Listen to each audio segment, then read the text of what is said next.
Voyager ১ এবং Voyager ২ মানব সভ্যতার দুটি অদম্য পথিক। পৃথিবী থেকে অকল্পনীয় দূরত্বে ছুটে চলেছে। ভয়েজার ১ এখন ২৪১৪ কোটি কিলোমিটারেরও বেশি দূরে, আর ভয়েজার ২ পৌঁছে গেছে ২৯২০ কোটি কিলোমিটারেরও অধিক দূরত্বে।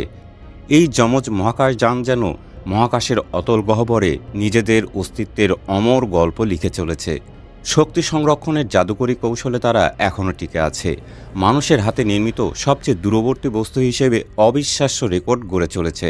কিন্তু সময়ের নির্মম খেলায় এই মাসের শেষে তাদের চার্জযুক্ত কণা ও মহাজাগতিক রশ্মি পরিমাপের যন্ত্রগুলো চিরতরে নিস্তব্ধ হয়ে যাবে। তবুও ভয়েজার ১-এর একটি যন্ত্র এখনও মহাজাগতিক রশ্মি রহস্যোন্মোচনের জন্য জেগে আছে, আর ভয়েজার ২-এর তার কম শক্তির কণা পরীক্ষার যন্ত্র দিয়ে সৌরজগৎ ও ছায়াপথের আয়ন, ইলেকট্রন আর রশ্মির গোপন তথ্য ধরে চলেছে। এই শেষ দিনগুলো বাঁচিয়ে রাখতে কঠিন সিদ্ধান্ত নিতে হয়েছে। ১৯৭৭ সালে পৃথিবী ছেড়ে যাত্রা শুরু করা এই দুই সাহসী যান এখন আন্তঃনাক্ষত্রিক মহাকাশে তারাদের মাঝে অজানা এক রাজ্যে ভেসে বেড়াচ্ছে। ভয়েজার ১ বৃহস্পতি ও শনির চাঁদগুলোর চারপাশে পাতলা বলয়ের অবিশ্বাস্য আবিষ্কারে সবাইকে মুগ্ধ করেছে, আর ভয়েজার ২ হল একমাত্র সাক্ষী যে ইউরেনাস ও নেপচুনের দুর্লভ দৃশ্য ধরে এনেছে।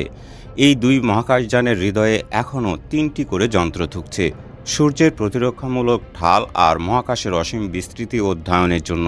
ঐতিহাসিক উৎক্ষেপণের পর থেকে তারা গভীর মহাকাশের রকস্টারের মতো অজানার সুরে নেচে চলেছে। যতদিন এই যন্ত্রগুলো টিকে থাকবে ততদিন মহাকাশের গল্প শোনা যাবে। তবে বিদ্যুতের শক্তি কমে আসছে, একটি যন্ত্র বন্ধ না করলে হয়তো আর কয়েক মাস টিকে থাকবে, তারপর এই মহাকাব্যের সমাপ্তি ঘটবে।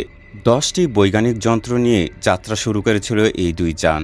সৌরজগতের রহস্যোন্মোচন শেষে কিছু যন্ত্রকে বিশ্রাম দেওয়া হয়েছে, কিন্তু হেলিওস্ফিয়ার, সৌরবায়ু, চৌম্বক ক্ষেত্রের সেই প্রতিরক্ষামূলক ঢাল এবং তার বাইরের আন্তঃনাক্ষত্রিক অজানা জগৎ অধ্যয়নের লক্ষ্য নিয়ে এদের পাঠানো হয়েছিল। গত অক্টোবরে শক্তি বাঁচাতে ভয়েজার ২-এর প্লাজমা যন্ত্রটি বন্ধ হয়ে গেছে, সেই যন্ত্র যা চার্জযুক্ত পরমাণুর প্রবাহ ধরে রাখত। ভয়েজাররা বাইরের গ্রহের গল্প ছাড়িয়ে অনেক দূরে চলে গেছে। যে তথ্য এসেছে তা হেলিওফিজিক্সের জন্য অত্যন্ত মূল্যবান। প্রায় ৫০ বছর আগে জন্ম নেওয়া এই যানগুলো আজও বিস্ময় জাগিয়ে চলেছে।